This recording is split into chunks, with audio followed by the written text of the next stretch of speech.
And there might be a few join a little bit later. Right, welcome everybody to the final schools forum of the year. So we'll look forward to this being a very productive meeting. As you're aware, it's going to be live linked, which means it'll be recorded as we go.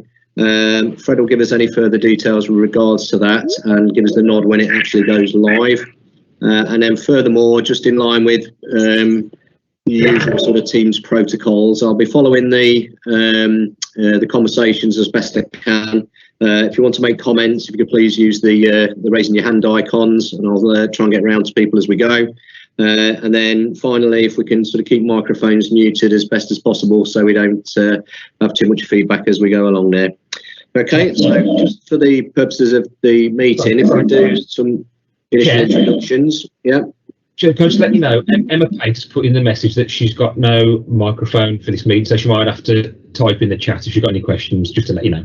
Yeah, that's fine. And Connor, can you confirm that we'll be live stream? Okay, so we're good to go. Thank you. Right, okay, so I'll just go through my list of participants, and if people could just introduce themselves for the records, please, that'd be great. So if I start myself, I'm Neil Topless, the chair of the Schools Forum. Andy Timmins. Hi everyone, Andy Timmins, Group Head, Learning and Improvement for Sandwell Borough Council. Thank you. We've got C. Handy Rivet. Hello everybody, Christine Handy Rivet, Acting Head Teacher from St Michael's. I'm representing the Maintain block for secondary. Thanks, Christine. Connor.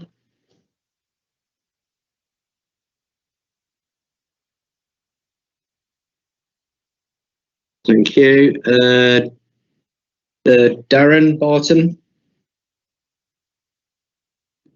Yes, Darren Barton, Union Rep. Thank you, Darren. Diane. Hello, Diane Claxton, just observing the meeting today for future meetings. Thank you. We've got Elaine Bembo. I think it was Elaine who didn't have the sound on, wasn't it? It was Emma. Oh, Emma. Okay. Elaine, are you there?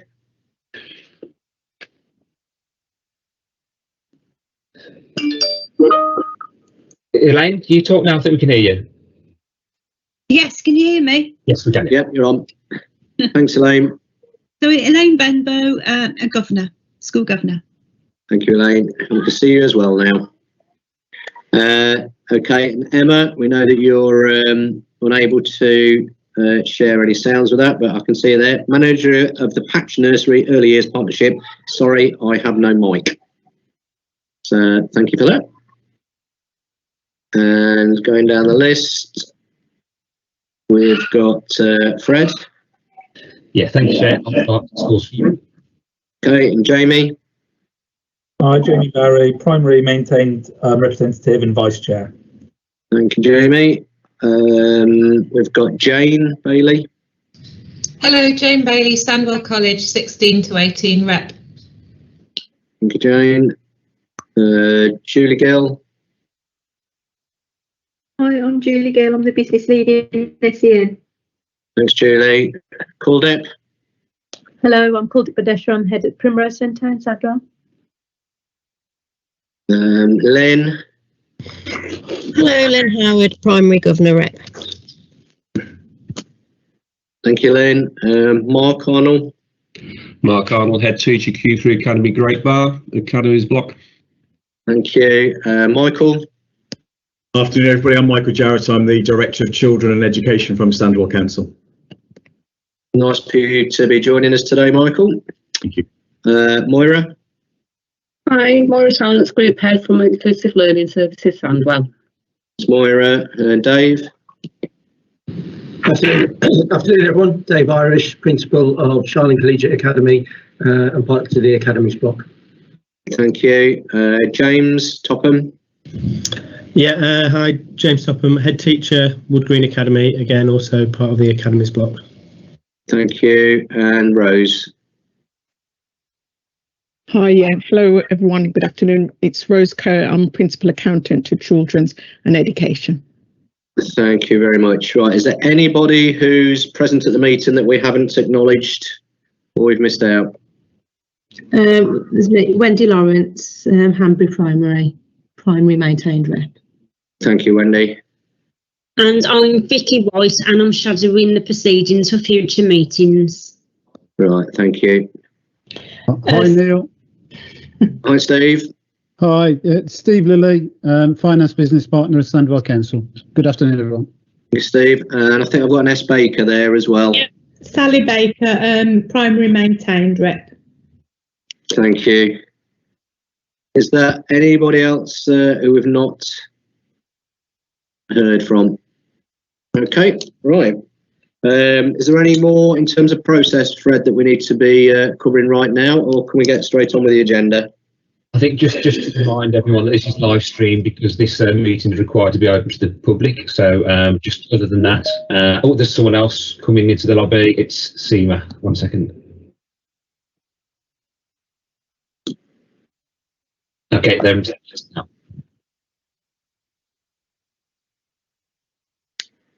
Hi, Seema. Can you just introduce yourself, please? Hi, sorry. I'm Seema Mystery, the head teacher of Whitecrest. Let me pop my camera on. Threw me at the meeting there. Okay, thank you very much. Right, Fred, if you just carry on then. Yes, just say that this meeting's been live streamed, so it needs to be accessible to the public, so it will be uploaded as well as the council website afterwards. A riveting viewing for somebody. So, on that then, we've got any apologies for absence? We haven't got any chair, but Gary Linford's just about to join as well. So Gary's in the room now. Sorry, I'm late, folks. Okay, you haven't missed anything just yet, Gary. Could you please just introduce yourself, thanks? Yes, I'm Gary Linford, head of St Mary's Catholic Primary School, and it's my final meeting today. Thank you very much. Just to say, Chair, Darren's got his hand up, I believe. Yeah, I've just noticed that. Darren? Yeah, I've got to leave about 10 to 3, but I'll be back about 3:15. Okay, thanks for letting us know, Darren. Right, okay, any apologies for absence? We've received none, Chair. Okay, any declarations of interest?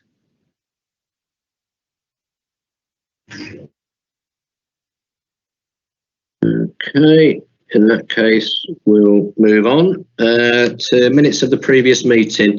So this is just to confirm the minutes in the first instance, and then we'll pick up any matters arising afterwards. So if we can start on page 1 of the previous minutes.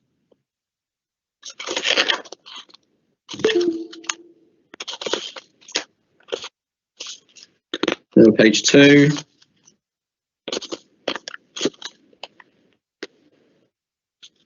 On page 3.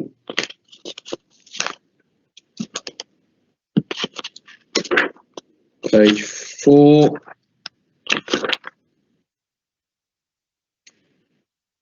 Page 5.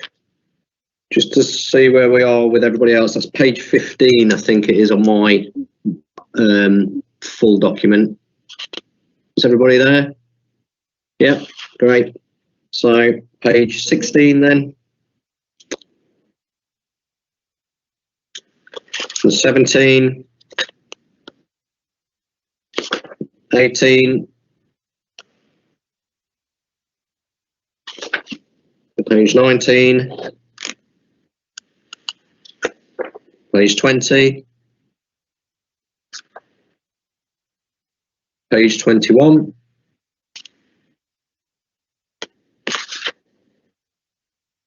Page 22.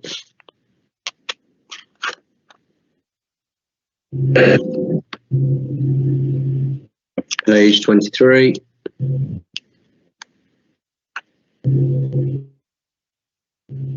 Page 24. And 25. Page 26. Okay, I think we're okay to say they're factually correct then, Fred. And has anybody got any matters arising from any of the pages covered in the previous minutes that aren't going to be covered in the agenda as we move forward?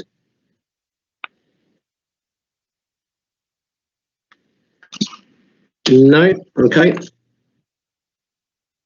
Right, so item 3.1 on the agenda, to agree that Mrs. S. Mystery to be appointed to the forum for a 4-year term of office.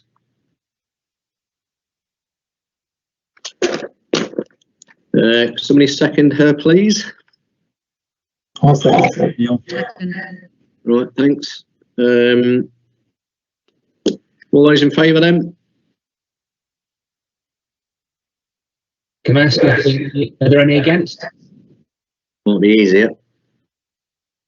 No, okay. So thank you very much for that. So we can confirm that, was it Sally? Mrs. S. Mystery? Seema. Thanks, Seema. Sorry about that. And after a very sort of timely entrance as well, so that's perfect. Right, so schools revenue funding 2022-23 consultation and the responses to that. So Rose, over to you, please. Okay, then, thank you, Chair. Yes, just in terms of this report, a schools budget consultation was issued to schools on the 10th of November of this year, and after approval by the schools forum. And so the deadline for submissions was noon on the 1st of December 2021. So we've included the responses from the schools in Appendix 1 through to 5. And we have consulted with the following stakeholders. So on the 11th of November, the Joint Executive Group, the Primary and Secondary Partnership on the 15th of November, the Joint Union Panel on the 16th of November, and then the Association of Sandwell Governing Bodies, I think it's called, it's got a new name now, on the 24th of November. In total, we had 53 responses this year. That's compared to 70 responses received last year. So out of 94 primary schools and academies, we had 43 responses, and out of 20 secondary schools and academies, we had 10 responses. So a 50% rate for secondary schools and a 46% rate for primary schools. The authority also received 2 responses from the individual unions, which I'll talk about later. And so in terms of, I think, hopefully by now, the actual options and what we consulted on are well rehearsed. So I'm not planning to go through all of that again, but just to say that in terms of, for the actual funding formula, we had 3 options. Option 1 was a stepped increase to the primary secondary ratio to 1 to 1.29. Option 2 was secondary schools to receive 1% more above the overall increase in funding. And option 3 was to adopt the national funding formula factor values. And so under 4.13, you can see there the results of the responses received from schools, with the majority voting for option 1, 42 agreed that option, 11 against. But then with regards to option 2, 1 agreed, 52 against. Option 3, no one agreed to that option, and 53 against.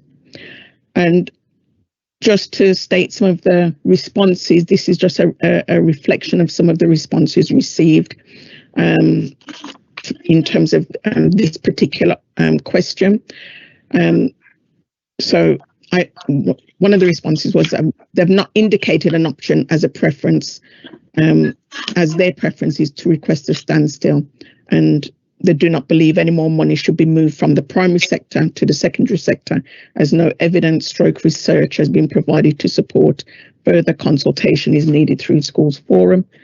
And then another point received was, without discussing and agreeing an educational rationale, it should not be possible to make any of the changes to schools funding mechanisms as proposed. As I've said, this is just a small reflection of the responses received, and there's a more detailed outline of the responses in Appendix 5. With regards to pupil number growth fund, 2 options were put forward to continue with the current criteria, which is to fund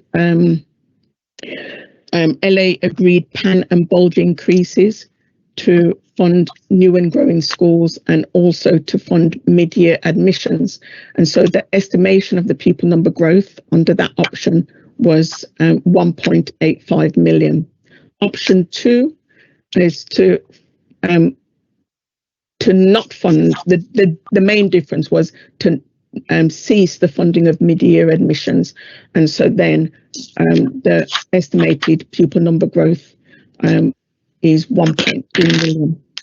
In terms of the responses received, for the majority were received for option 2.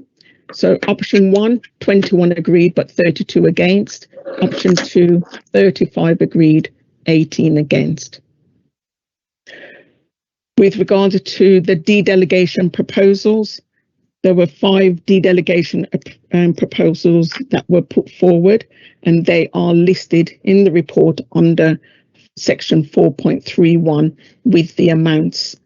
And the responses received in terms of health and safety licenses, well, in terms of, you can see it set out in Appendix 2, and in all of the cases for primary and secondary, the majority have gone with agreed to the proposals to go forward.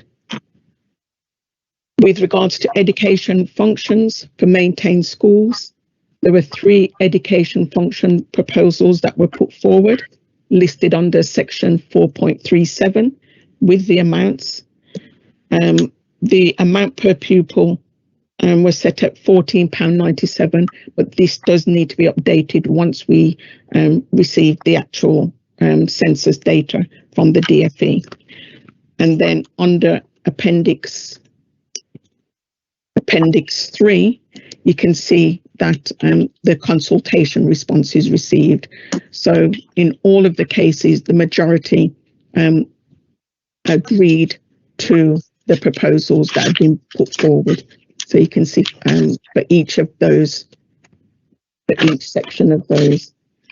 Now included, we needed to mention about the attendance and safeguarding team, because at the last forums meeting, there was it was expressed that there needed to be a better understanding by school forum members of the services provided by the attendance and safeguarding team and the appropriateness of their funding. And there was a request for additional information that was made. And the response back was that, you know, at this stage in the current consultation, it wouldn't allow sufficient time for wider consideration. And so it is suggested that the Children's Directorate undertake a review of the team with the assistance of School Forum. And the review should be completed in the first half of 2022 and reported back to School Forum on its meeting of the 20th of June 2022. So that's one of the recommendations.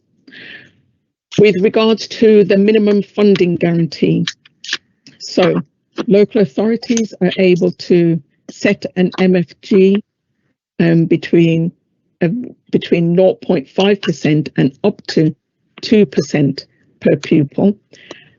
Now, the respondents have unanimously voted for an MFG of at least 0.5 and up to 2% if modelling proves that this is achievable. And then the majority, so that was 53 agreed in total, none against. And then the majority of respondents agreed with scaling and capping of the MFG, minimum funding guarantee, if it proved necessary to ensure that the MFG is within the funding envelope, overall funding envelope. So 40 have agreed, and with that 13 against. With regards to the Central School Services block, as stated, this is to fund local authorities for their central functions, and that's made up of two elements: ongoing responsibilities, and such as the admissions and schools forum, and then the historic commitments, which for Samwell's case is with regards to pensions administration. So for 2022-23, the DfE have reduced our historic commitment funding, and that's reduced from 182,000 to 146,000. And schools forum are required to approve each line of the central school services block. So in the table section 4.48, you can see the table there, which details each of the lines and the amounts that have been set based on the provisional funding allocations, and the majority of the respondents have agreed with each service element, which has been detailed. And so if you look to Appendix 4, in most cases, it's almost a unanimous response in regards to everything. So 49 on statutory and regulatory education welfare, and 49 on admissions service, 50 on the historical commitment for pensions, and then 52 for schools forum funding. So that's the responses received. Now on the sections 4.51 to 4.56, it details there the trade union response. And so as stated earlier, we presented to the joint union panel, and we received responses from the National Education Union and also from the National Association of Head Teachers. And so there was some general response from the NEU with regards to poverty and deprivation, but in relation to question 1, in terms of the options, the 3 options that were put forward for the local authority, they've stated there that they recognise that historic primary-secondary ratio as being favourable to primary schools, and there is a reason for this. And as stated above, Samwell is not an average local authority regarding poverty and deprivation, and that they would have preferred a standstill option. The NAHT agreed with all of the proposals that were put forward, and they, in terms of, they didn't make a specific response to question 1, but they did make a general response just to say that a number of members have been in touch to express disappointment that there was no standstill option presented this year, given the significant increases in their ongoing expenditure. And so that is basically the report and the responses. And I suppose it's now for us to consider those responses and to make decisions as per the recommendations as listed under section 1. Thank you, Rose. Right, it's quite a lot to sort of digest there for people. It's quite a lot of numbers and documentations that we need to be flicking through for that. So I think it's probably sensible that we take each item one at a time, Rose, and then we can answer questions and then have a vote on that while that bit's fresh in our minds, if we can do that. Yeah. So does anyone want to kick us off then with any questions around the funding formula to use for allocating school budgets? So we've got options 1, 2 and 3 for that one. Jamie? I suppose what I want to ask about is the standstill option. I know I asked about it at the last forum meeting, and it's certainly something that's coming through in many of the comments, and when heads have spoken to me outside of this meeting, that was the main question they were asking. And there's reference made to the fact that this has come from a directive by, I think it was Councillor Hackett back in February 19, and my understanding is that the minutes from that meeting said that primaries and secondaries should work together to consider the educational journey of the children and understanding the impact of this move towards NFF. So that was before my time. Has any conversation around that educational journey ever happened between primary and secondary? And if so, what was the outcome of that? Right, in terms of the feedback that I had from Chris Ward when he was in post was that in terms of that, the direction of travel was stated that, you know, it should be a move towards the national funding formula, and that would be in stages over the forthcoming years. So, and that's the direction of travel, which, you know, having met with the subgroup, that was everyone, well, that was most people's, as far as I'm aware, understanding, and that's the direction that we've taken.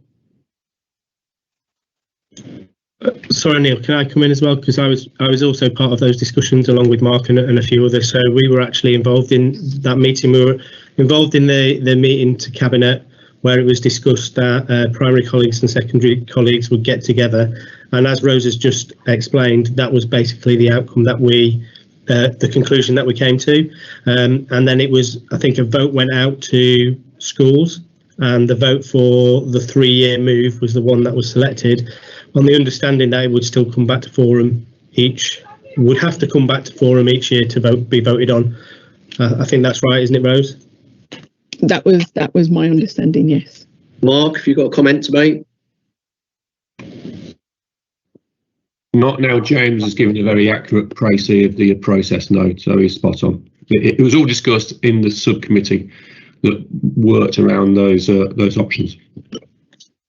And I believe as well, I think it's in the schools forum minutes as well, that was the preferred sort of direction of travel from those years ago. Has anybody got any additional questions on the on this matter? Wendy? Can I just ask, obviously, whatever decision's made and is then sent to Cabinet, do they just get the numbers, or do they get the comments? Do they get a selection of the comments? Because I think it's quite important that they kind of hear the viewpoints, or a selection of the viewpoints going forward, because the vote will be what it'll be, but I think the comments kind of give some meaning to where we go from now. I understand what decision was made back in 2018, but in my opinion, you know, we've had a pandemic since, and it is the youngest, in my school, I can't comment about secondaries, in my school, it's the youngest children who by far had the biggest impact on, so I kind of feel that whatever decision's being made, they need to know, you know, have some idea where we're going to be moving, you know, for future years as well. So it's just, do they have the comments, or just the, whatever the voting figures are, it goes to Cabinet? Yeah, in terms of normally, you know, in previous years, I have tried to include, you know, a reflection of the responses. And, you know, I can include all of the responses as listed under Appendix 5 as part of the report that is submitted to Cabinet, if that's what everyone would like. Yeah. I think that's important personally, because it seems to be, you've got quite a few responses saying a very similar message in what it appears to be to me anyway. Good, Jamie? Really just picking up on what Wendy said, and a question about, really, I understand this conversation happened in February 19, but the world's a very different place since February 19, and like Wendy, you know, we're seeing a massive difference in the abilities and skills of our youngest children coming in since the pandemic happened. And I just wonder if there's ever a possibility of reconsidering that direction of travel, or whether it's a fait accompli to say that, you know, that it was agreed in February 19 and therefore we have to continue taking steps along that journey. Do you want to come in on that, Dave, before Rose joins in? So I know you've got a secondary perspective there.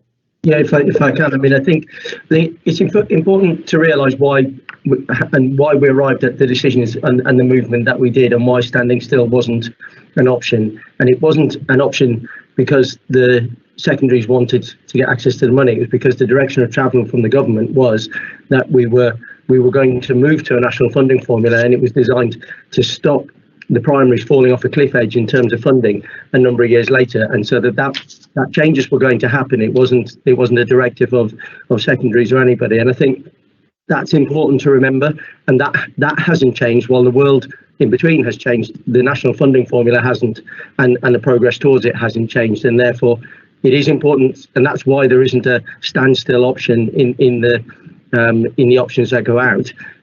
You know, and in terms of the world that we live in, the world is different for all of us, and we all have got, you know, year groups that have you know, the transition has been difficult for them. For us, it's 7 and 8, and for the primaries, it's the younger year groups, and it's the same. So we are all in that boat, kind of same boat, and facing those same challenges together. But the main point was that the journey was dictated by the fact that we were going to a national funding formula, and we still are, and it was designed to be supportive to avoid a cliff edge drop for everybody.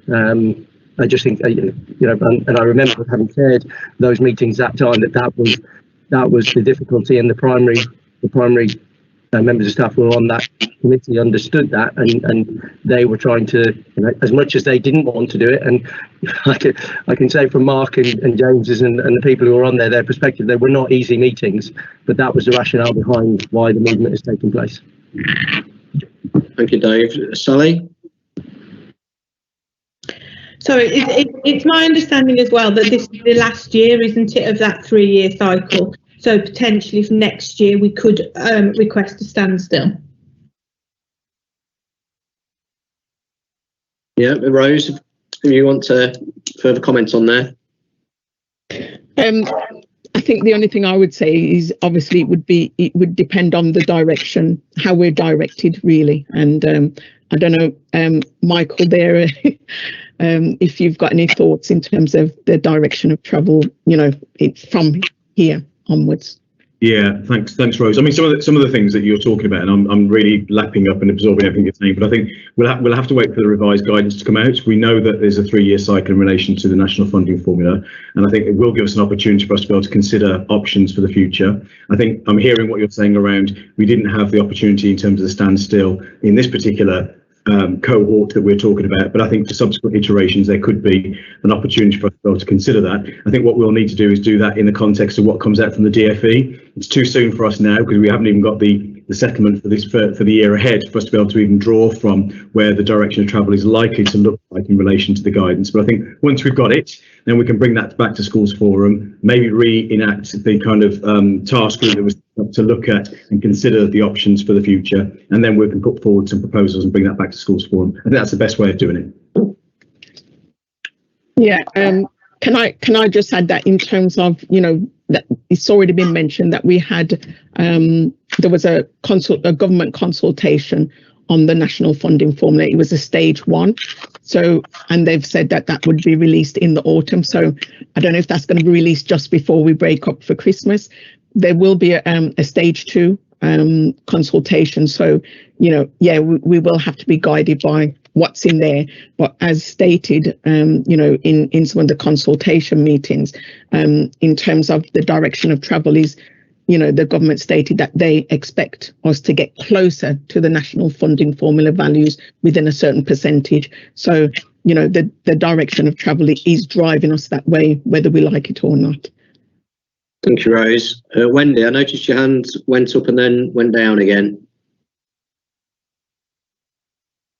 I was just going to say, I think that's why it's really important Cabinet see the comments along with the votes, because if they're going to be looking at kind of future and the direction of travel as we keep talking about, I think it's really important the kind of, you know, you see more than just the numbers, that you kind of see people's thoughts behind it as well. Because it's, you know, my worry is if we don't, we're going to be in this place next year and we're going to be told it's too late for the consultation. So I think at the earliest opportunities I can see people's feelings, the better for whatever decisions are made, you know, ready for the future years.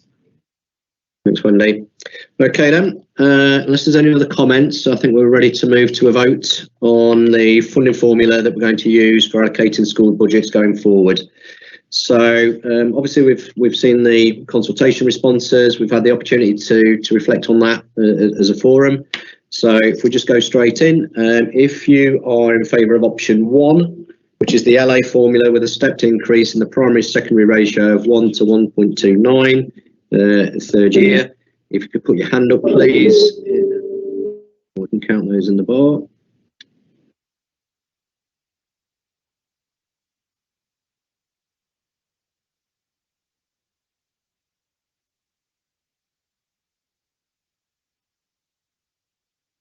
So we've got 12 hands up for that.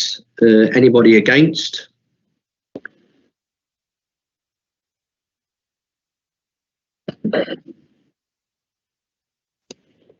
Sorry, Chair. If anyone's against, could you just verbalise it, just to make it a little bit easier? So if anybody's against now, could you let me know?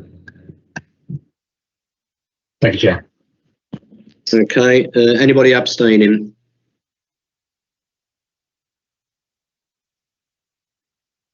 We've got the two there, Fred. Can I just add that in terms of the votes for the formula, the non-school members are not able to vote on this. So the 16 to 19 providers and the trade unions are not able to vote on the local authority formula, but early years can vote. So just to be aware, I should have stated that at the beginning. Sorry. Sorry, Chair, I think it's worth just retaking that vote again with that information, if that's okay. Yeah, okay then. So all those in favour of option 1, if you could please raise your hand.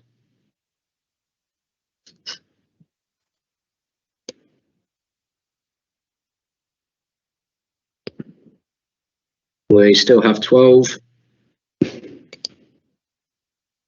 Those against?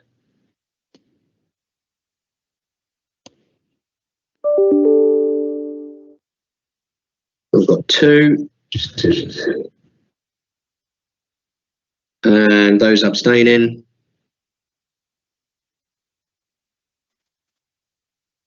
We've got 2. Dave. Dave has got his You've had your hand up twice. You can't have your cake and eat it. Sorry, Chair. So which one are you going for? In favour. Right. I think I had you down as against. So what? So I'm Chair, I think what might be easier is if all those against, can you let me know now? All those who want to abstain, can you let me know now? So it's just Jamie who's abstaining, everyone else is in favour. That's my understanding. Yeah. Yeah, okay, thank you, Chair. Okay, so based on that, do we need to vote for option 2 and 3 now? I don't think there's any voting left, is there, Rose? No, happy with that then. Okay, so proposal number 2. I've got down in my agenda notes here, it's the pupil number growth contingency fund is next. Yes. Okay, right. Anybody got any questions or any thoughts around the pupil number growth contingency fund?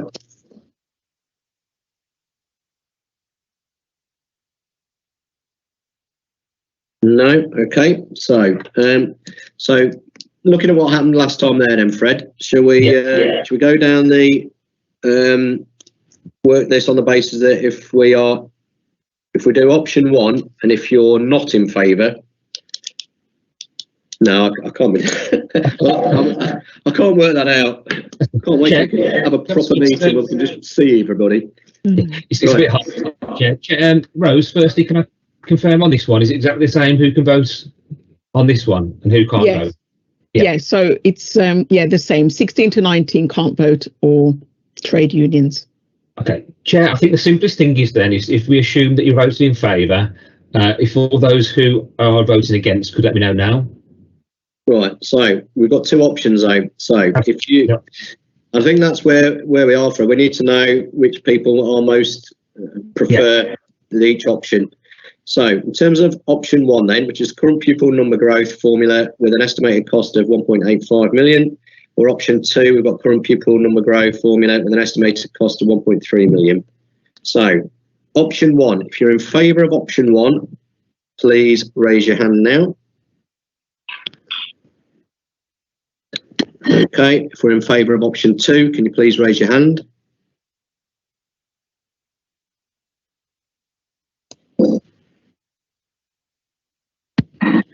Okay, Chair, so I've no one in favour of option 1 and everyone able to vote in favour of option 2.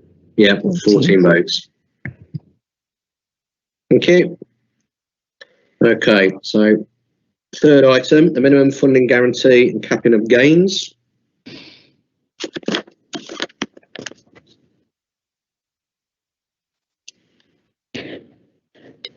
The first point should be a minimum of 0.5% up to 2%. That should be the first point. And then the second point is the capping and scaling of gains if necessary. Okay. Okay. So if people are in favour of Part A, which is minimum funding guarantee of 0.05 and up to 2%, if the model improves, this is achievable within the funding given, please raise your hand.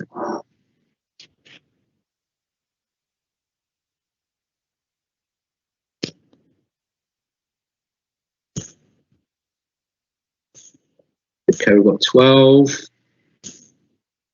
Okay, we'll put hands down now then. Those against?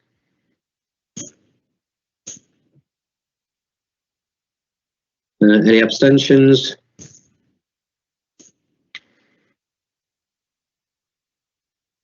Okay, we seem to have lost 2 people along the way there, but we'll carry on regardless, I think.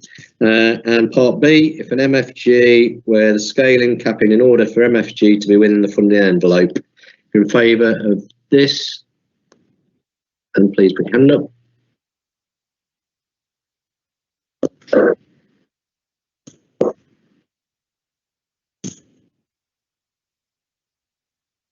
Thank you, I've got 13 there. Yep. And those against?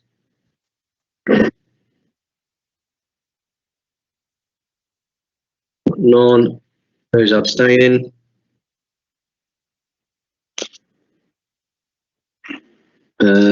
Christine. Thank you, Christine. Okay, proposal 4 then. We've got the education functions.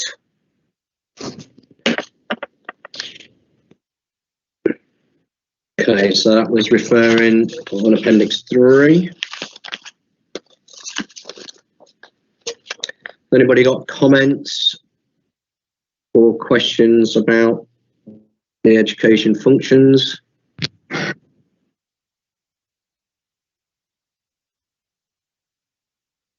Okay, so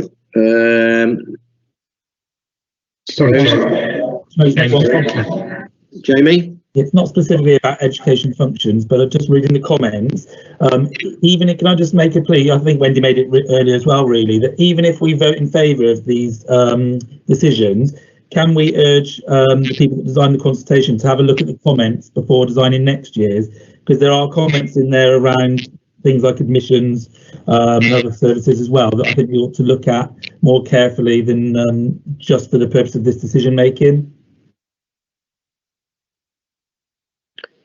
Got that, Rose? Yes, yeah.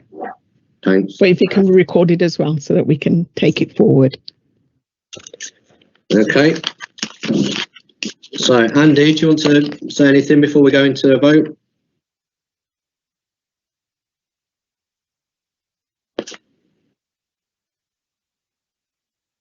Sorry, now we're talking Appendix 2. Appendix 3, it's the education functions. It's not mine. Mine was 2. Oh, sorry. It's all right.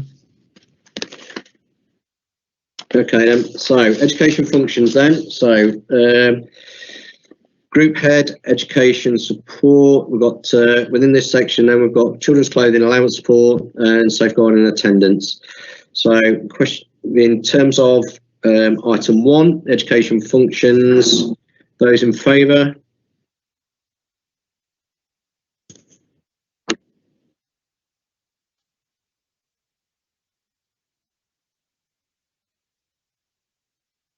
We've got 9. 12, sorry. Thank you. Those against?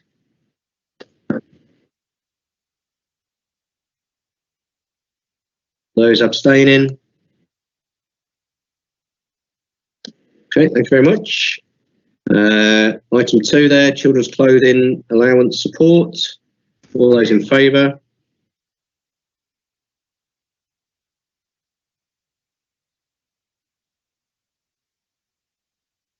That's 12. All those against?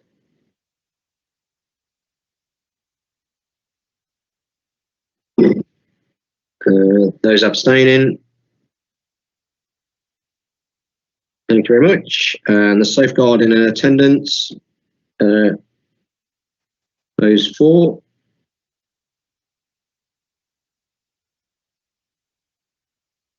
We've got 13. Those against?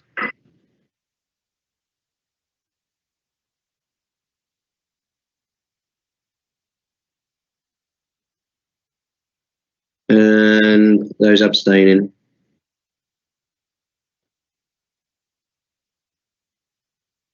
Can we just check those 4 again? Because 13 was there, and I'm not quite sure where we got an extra person from, or if people are not voting and not recording that as an abstention. So, if we're in agreement that they'll be funding the safeguarding and attendance, can you please put your hand up?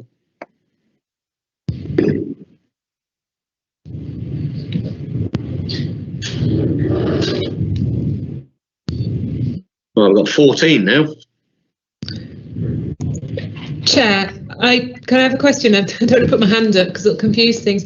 I'm not abstaining or voting because I was under the impression that's what I should do. So sorry if I'm confusing matters as well. Is that correct? Rosemary's nodding. Yeah. That's correct. I'm just staying completely silent. Yeah. Okay, Yeah. Yeah. So I think we've got, you see, now we've got 10 people who are voting for the item.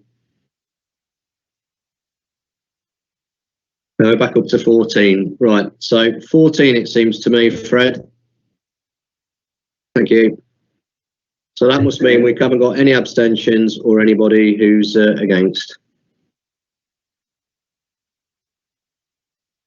Right, okay. So we've got the delegation proposals next. Yeah, can I just say so with this one, it is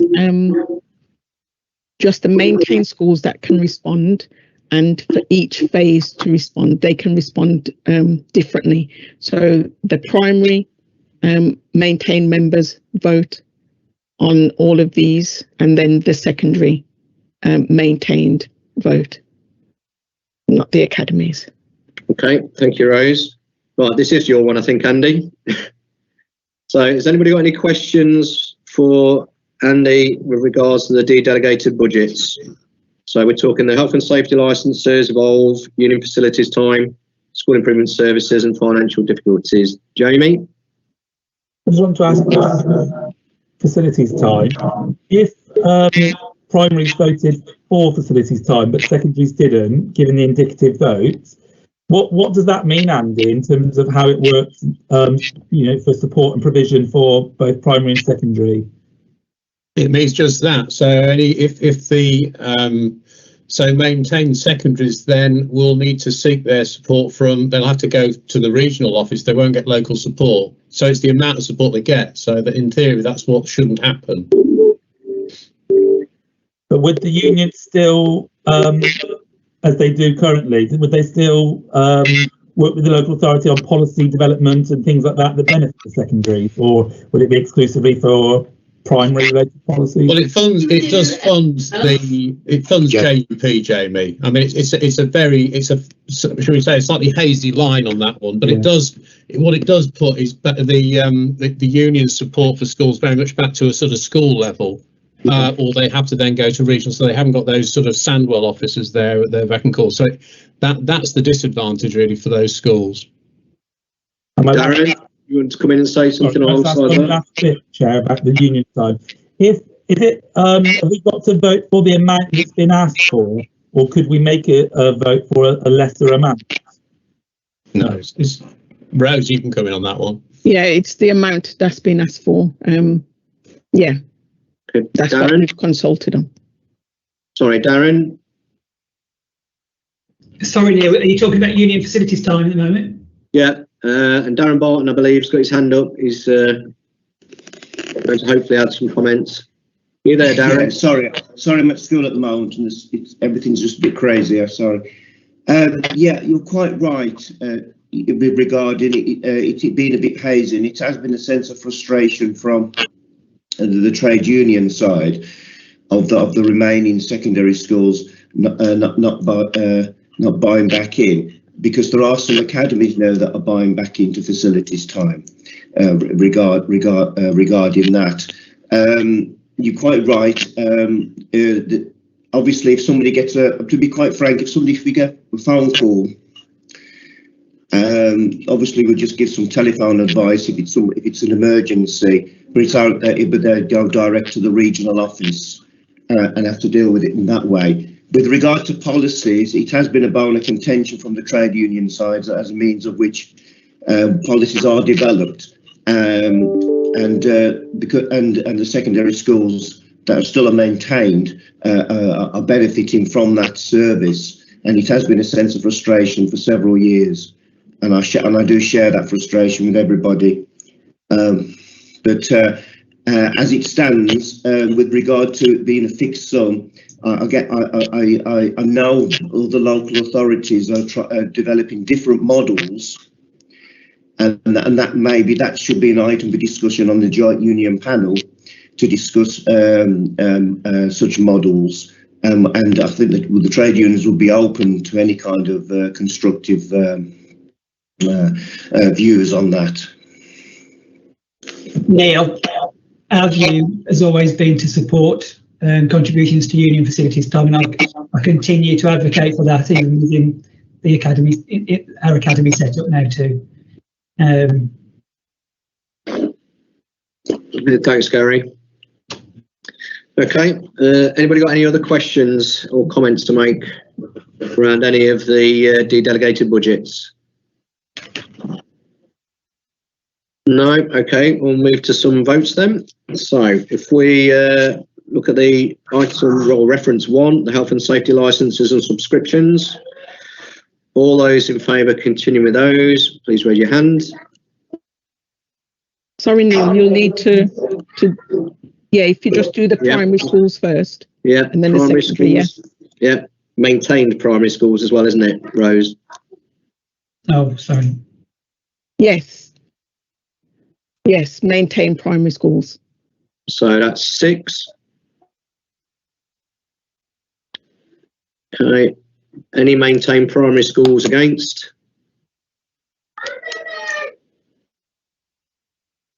0. And any maintained primary schools abstain? No. I'm assuming there's 6 maintained primary schools, so we'll use that number as our benchmark, shall we, going forward? Right, maintained secondary schools, the health and safety licenses subscriptions. Christine, that's 1. I think you might be the only one, actually, Christine. That's right. Yeah, okay, so that's carried unanimously. Congratulations. The Evolve annual licence, primary schools.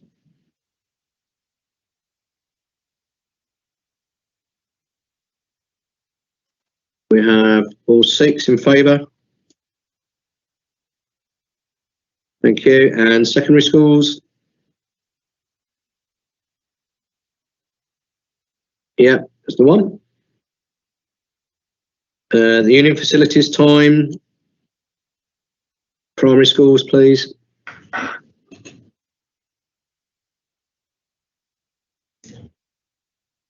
So we have 1 in favour.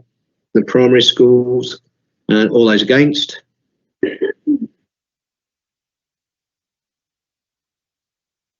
That's none. All those abstaining from the primary schools. 5. Thank you for that. And secondary schools.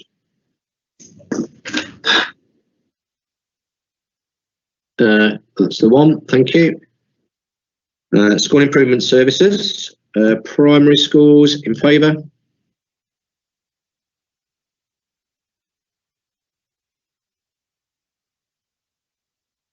We have 6. Thank you. And secondary schools in favour. Got the 1.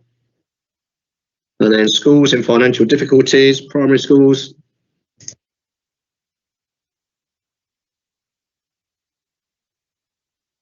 All 6, thank you. And secondary schools. Just the 1, okay. That's all those items covered. Right. One point for the minute. I think in terms of the union time, I don't know what the other primary heads' thoughts are, but I abstained simply because of the amount of money when you compare it to things like school improvement services. And I would, vote in favour. I'm fully supportive of unions, but I think it would need, for me, somebody to look at the arrangement for future years. So I want to make that clear for the minutes that I'm not abstaining because I'm against union time. I just think it's a significant amount of money, and that, potentially I'd vote in favour if that changed in the future. Okay, Andy? Yeah, so I've just given up trying to get my hand up. I think one of the complications is, and I think Darren mentioned this earlier on, is that we've had quite a positive response from the multi-academy trust within Sandwell, and one of those payments actually came in after the consultation had gone out, so we were unable to include it as part of the actual costing, Jamie. So actually, if that funding was included, the cost would come down further.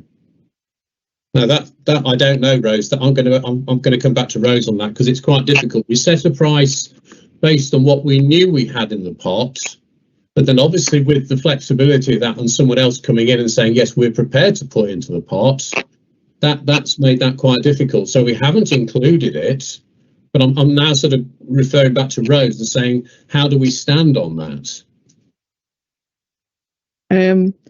Well, we haven't got a precedent for that.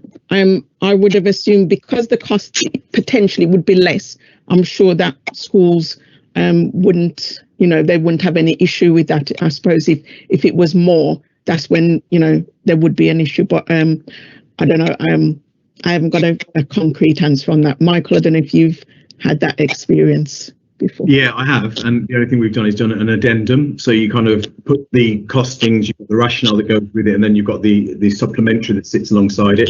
That's the only way that you can actually do that in a fair and equitable way. I think it's in favour of schools, so therefore it's not going to be something we're going to be having to detrimental in terms of budgets. So I think from that perspective, it's probably a positive thing for us to put forward. But an addendum with a supplementary is probably the way to do it.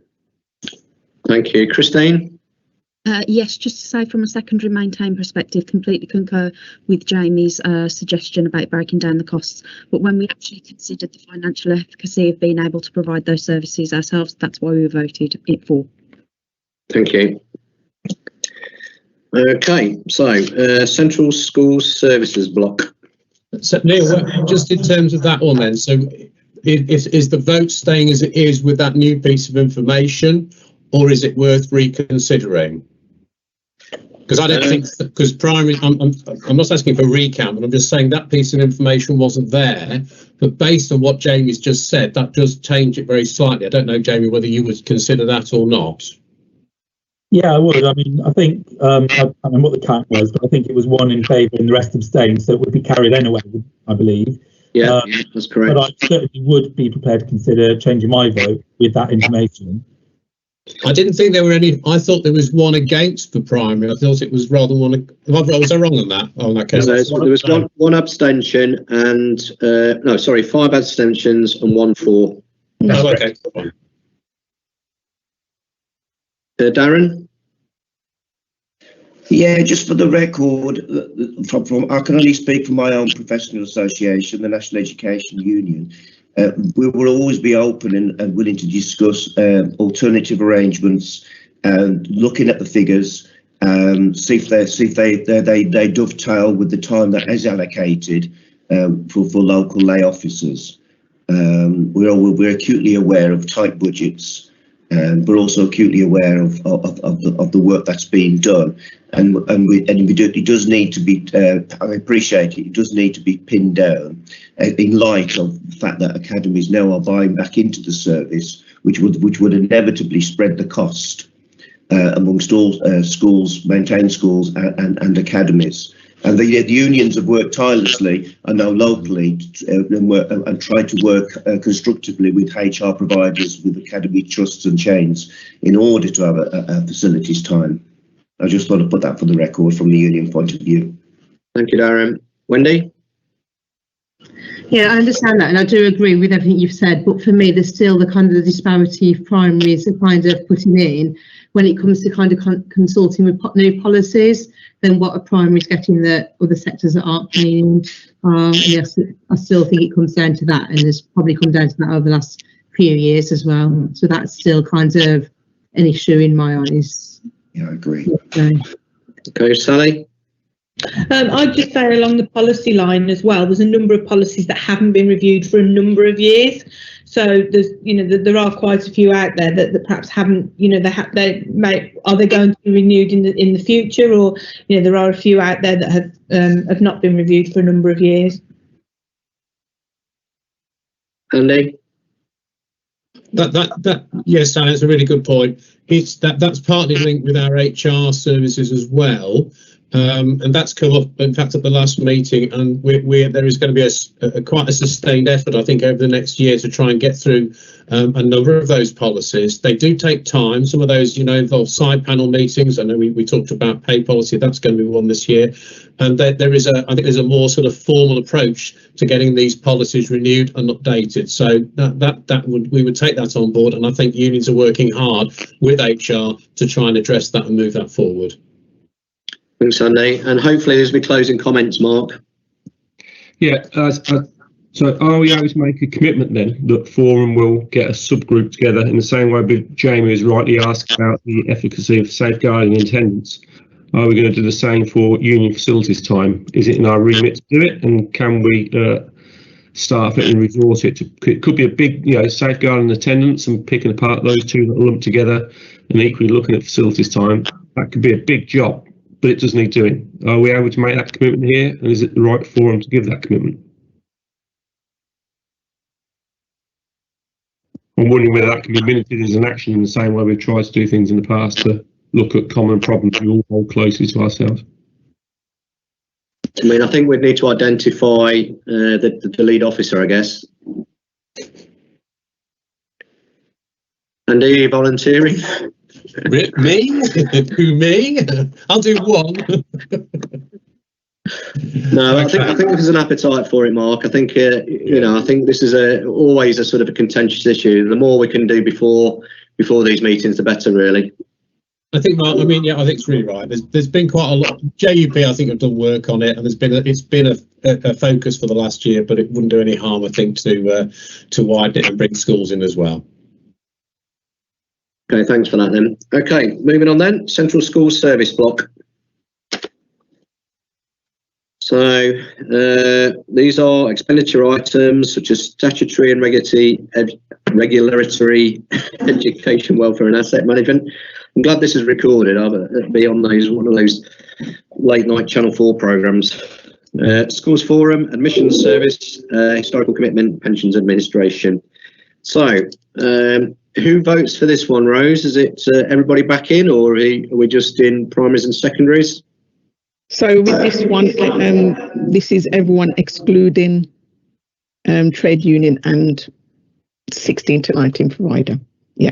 Okay, right. So again, we've got the votes in front of us from our consultations. So starting off then, the expenditure items, statutory and regular, I still can't say it, education, welfare and asset management. All those in favour?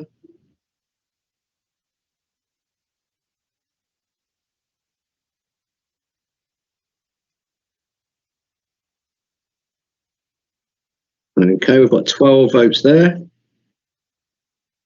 13. Sorry, 13. All those against?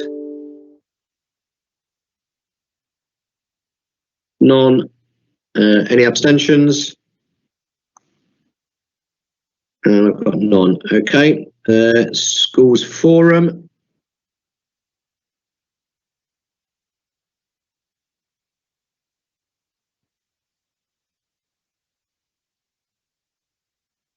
I've got 13 on there. So that should mean there'll be no abstentions and no against. And admissions service.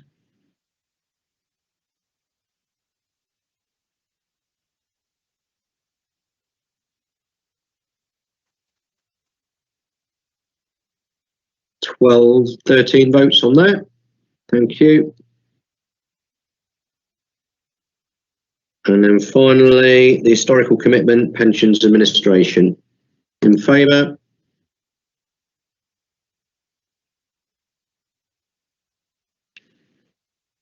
And we have the 13 there. Thank you very much.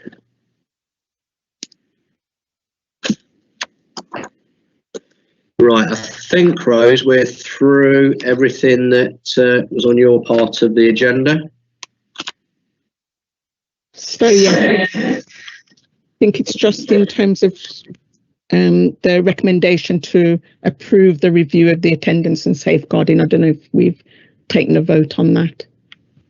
Okay, so if we're in favour of reviewing the attendance and safeguarding proposal, please raise your hands now.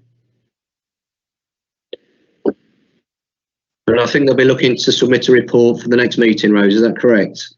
By the June meeting. June meeting, okay. Yeah. So that's 12 votes we've got there. 13, sorry.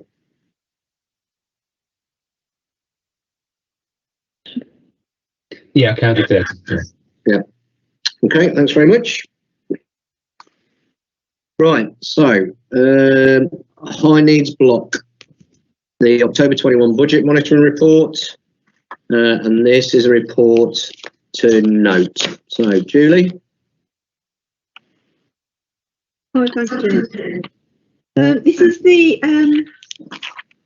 budget monitoring report for the 1st of April to the 31st of October, projected to the 31st of March 2022.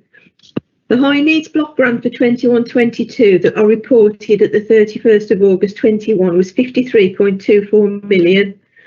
The DfE have made further updated grant allocations of 0.315 million, so the current budget stands at 53.555 million.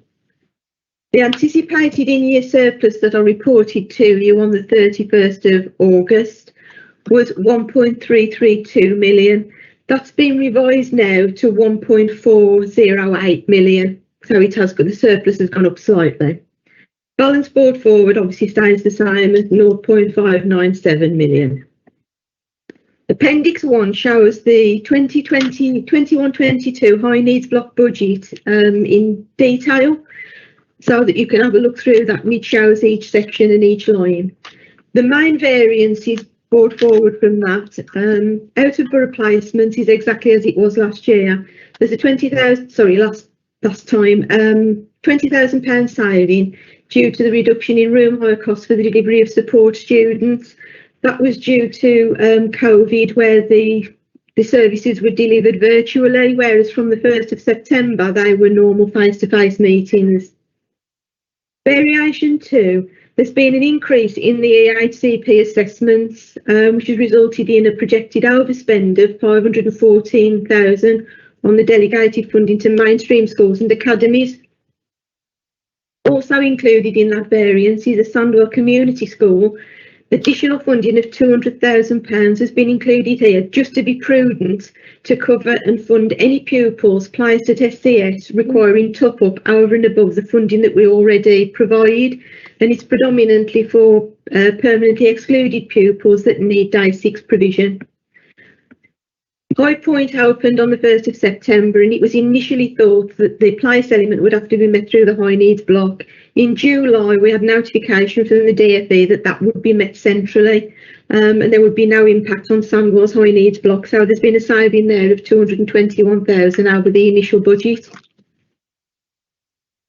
Variation 4, there's an amount of £490,000 that we have from the early years block to fund early years settings. This is used to offset the support for pupils in private provider settings, and and our maintained schools, nurseries. And there's an additional sum of £70,000 been allocated in year, which brings the total allocation for that grant up to 550,000.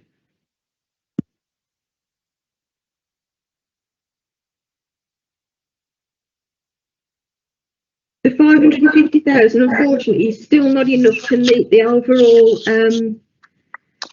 capacity that we need for early years. We spend far more than the £550,000 that we receive with a grant from early years. The total variance is equating to 386,000 is across 9 service areas. So that will include inclusion support, CCAT, behaviour support, and they're mainly due to staff turnover. So where we've had vacancies in year, or there's been a few vacancies that are for a couple of months at a time, those cover those. It also includes any maternity leave and any local authority officers that opt out of the superannuation scheme, because we always budget and assume that everybody will pay into the superannuation scheme to be prudent. It also covers full-time budgeted posts that are possibly covered by members of staff that are on slightly reduced hours. That's been agreed, but obviously we need to budget that as the full equivalent. As they leave, we will point on full equivalent posts. Preventing secondary exclusions team has not been appointed to, so there's a saving there of 199,000. This is part of the SEND consultation, and it was agreed at the last schools forum meeting on the 8th of November that this would be used to fund the reintegration posts. So this will be funded from the 1st of April. So all those savings there will remain as a saving in 21-22. Alternative provision was budgeted at 843,000 in December 2020.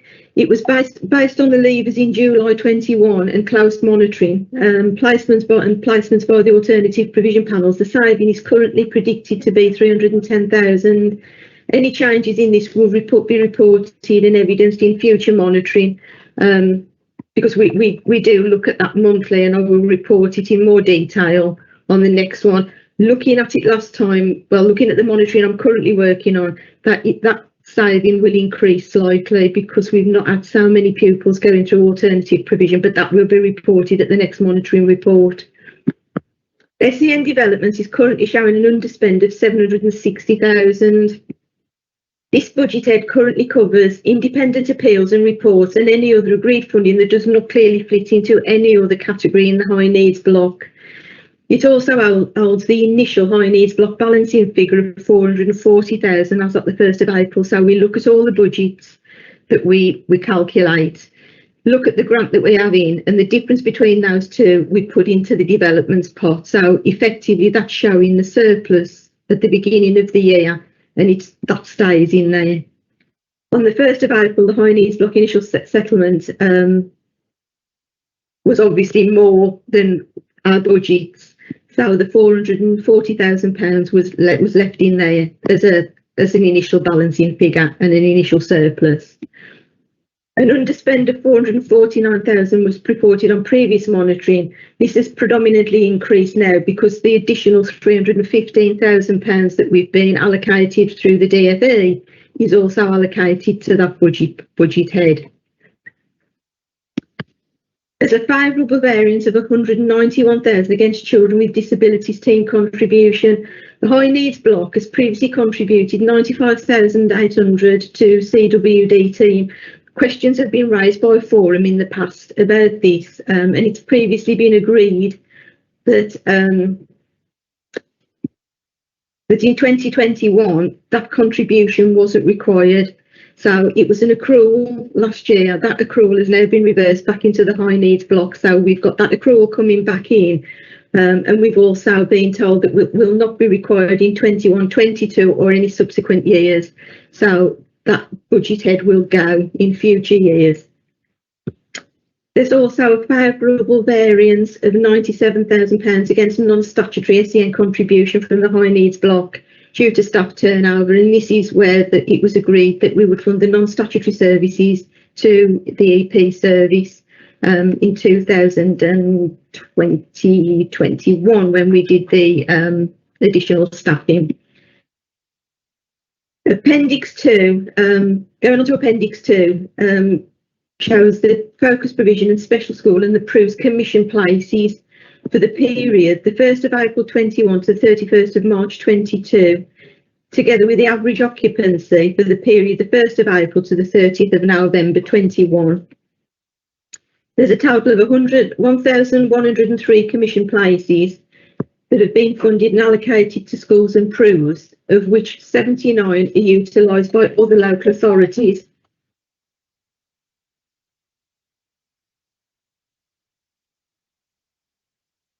Sorry, that was the works fund. An additional 25 places have also been budgeted for, which may be allocated to special schools should they exceed their commission places. Those are done at the end of the financial year, and it's based on an average over the financial year. Table 1 below shows the new provisions and expansions in special provisions from September 2021. The commission places were funded from the 1st of September 21. So the Meadows expansion, we budgeted for 18 places. Westminster SPI, we budgeted for 12 places. High Point was 38 places, and those are the ones that we haven't had to fund.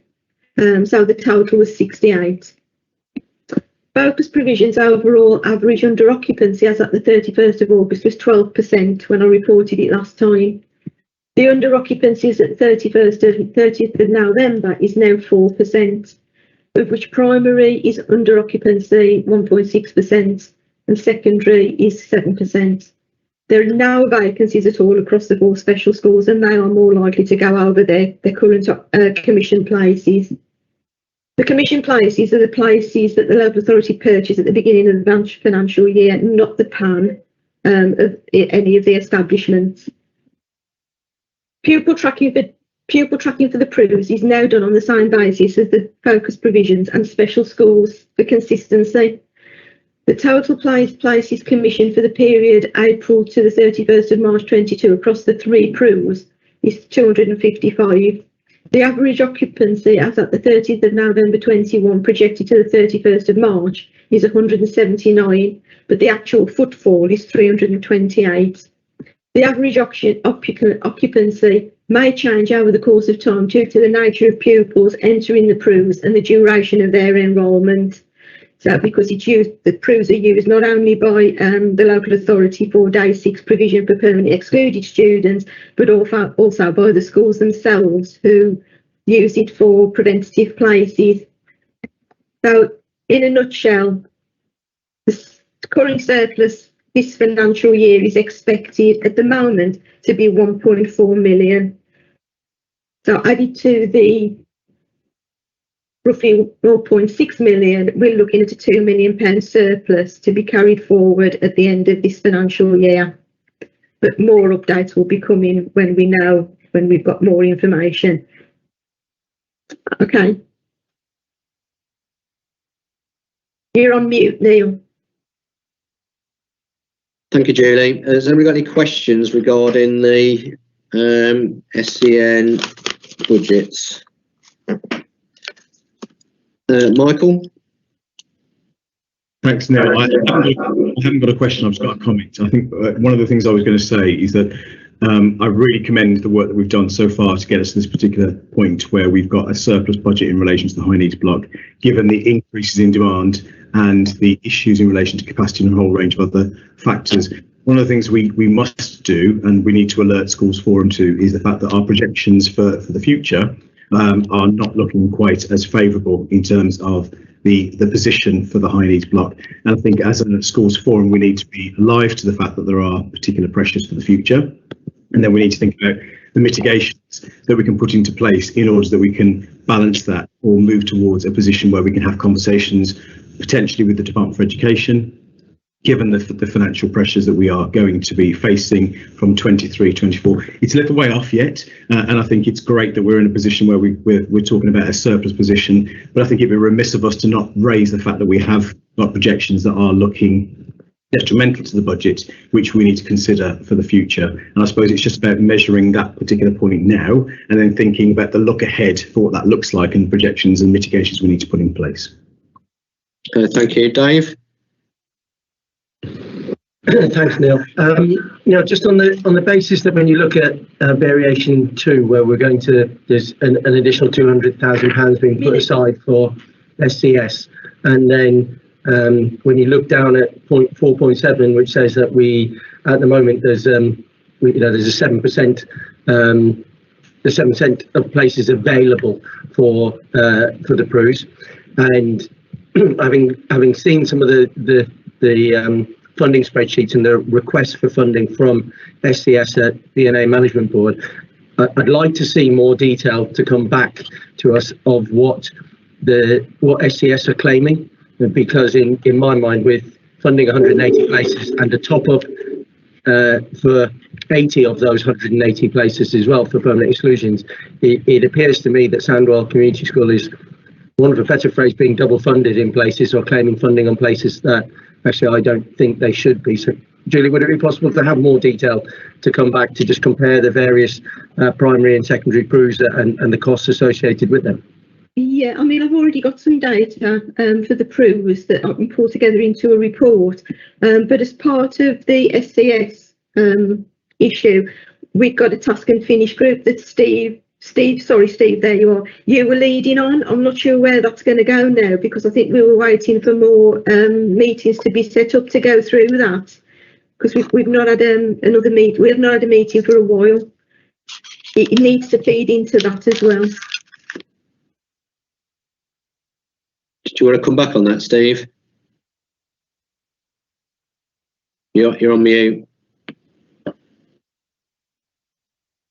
Apologies for that. I've had to switch to my phone. I've had a few problems with the laptop. Yeah, that work hasn't progressed for a number of weeks, as Julie's indicated, and I am leaving the employment of the authority, but this Friday, so I'll need to agree alternative arrangements with Rose and other colleagues to take that forward. Yeah, if you could let me and Moira know, because obviously whatever we report back, it will need to be part of that task and finish group. But in the meantime, Michael, I can pull a report together and send it over for you to have a look at, so that you can see the data that Dave's talking about, and you'll be able to understand where all the data issues are coming from. Okay. Thanks, Julie. Thanks, Julie. Sally? Hi, Julie, can you just explain, just thinking about around variance 4 and the early years funding, you said that we spend far more than the allocated budget. So should we not be thinking how much we actually spend and making sure we've got enough money in the pot to do that? Or have I misunderstood? This is something that we've been having discussions about. There was a slight disagreement, I suppose, between understanding the money that the £480,000 that we have in is money that comes in through the early years pot, and the £70,000 additional money that we've had in is again an underspend on the early years pot that can be allocated to fund children that are in early years settings. It was something that was raised at one of the last meetings that we had that we needed to look at, and Sarah Baber was going to have a look at that as well for me, because she was speaking to the DFE, but unfortunately Sarah's off sick, so we can't come back to that. I will ask Sarah to double check again, but there's a slight, it is something that we need to look at, but the initial £480,000 was just something that was put into the high needs block without, I haven't got any information on where it had come from or why it was there. It was transferred from the early years block. But you're saying we spend significantly more than that? We do spend significantly more, because the nature of the children that we've got in early years, we use it as an early years intervention.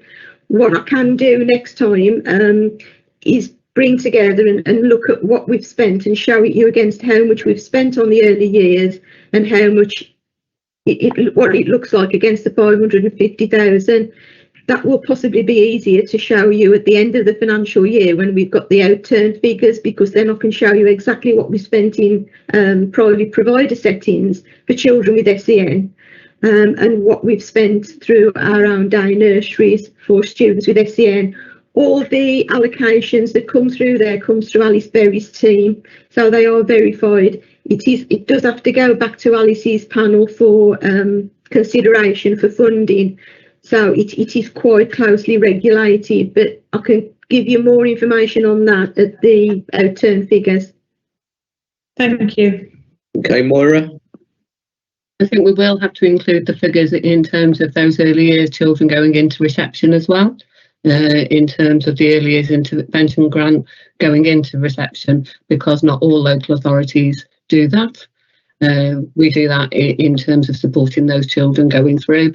So we'll have to include those figures into that as well. Yeah, we actually fund, so where we've got children that are in school settings that are undergoing a statutory assessment, if they've received the early years funding while they were in the nursery setting, that is continued for the first term, possibly 2 terms, pending the assessment being completed, in which case it reverts to the funding of the Eicp in order to make sure that the students, that the children don't miss out on funding that they need going into a new setting. Thanks, Michael.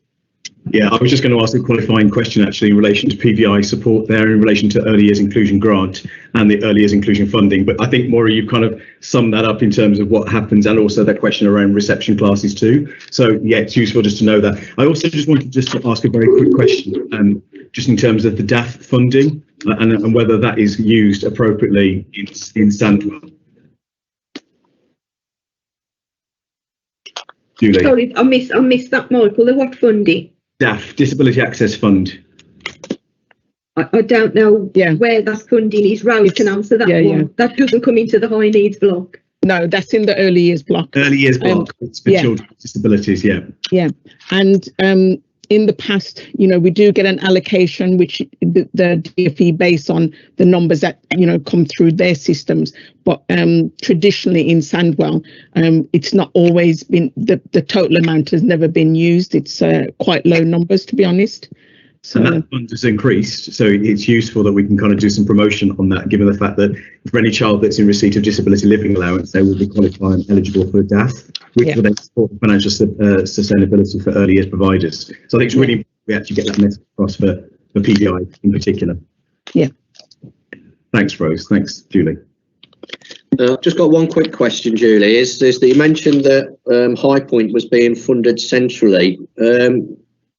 Can you tell us why that is, and is that something that's going to continue into next year?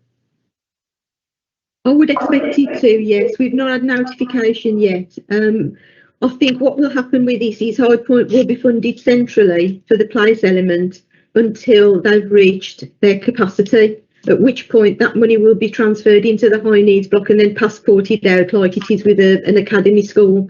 So in the interim, while they're building up the numbers and getting to put full capacity, then it will be funded on a central basis. But at the point we get to, where the numbers are full capacity, which I can't remember how many there were off the top of my head for High Point. It's 90. It will be transferred into the high needs block to be transferred out. So you'll see your high needs block go up when you're looking at the gross figure, but actually net it will be less because it will be deducted. It will just increase the deductions in the same way it does with your school, Neil, for Shenstone. So it comes in to be passported out to you. Okay, Moira. Yeah, and it's just to explain that this is what happens when you're setting up a free school. It's the same. It will be the same for Elmtree when that opens as well. Okay, thanks. Right, so that was an agenda item for information. Anybody got any additional comments? Okay, thank you very much. So if we go on to the SEN review now, Moira, please. Thank you. Okay, so in terms of the report, At last Schools Forum meeting, we discussed the consultation outcomes of the SEND review. Proposals 1 and 2 were agreed, but we did agree in terms of proposal 3 around the top up, because the voting was so close that schools, forum reps would go back to schools, and I did meetings with JAG, primary and secondary heads to discuss the further discussion around those proposals in terms of the top up. We did say that top up and specialist places would have to be combined and looked at together and viewed together in order to make decisions. So the PowerPoints and information was given both for primary and secondary heads and JAG. We also agreed in terms of the proposals around specialist teaching environments that further criteria would be needed, and again further discussion from primary and secondary head teachers to feed back to forum reps. So that was proposal 5, and in terms of the allocation grants as well, that would also need to go back to secondary and primary heads, and for discussions to happen with reps.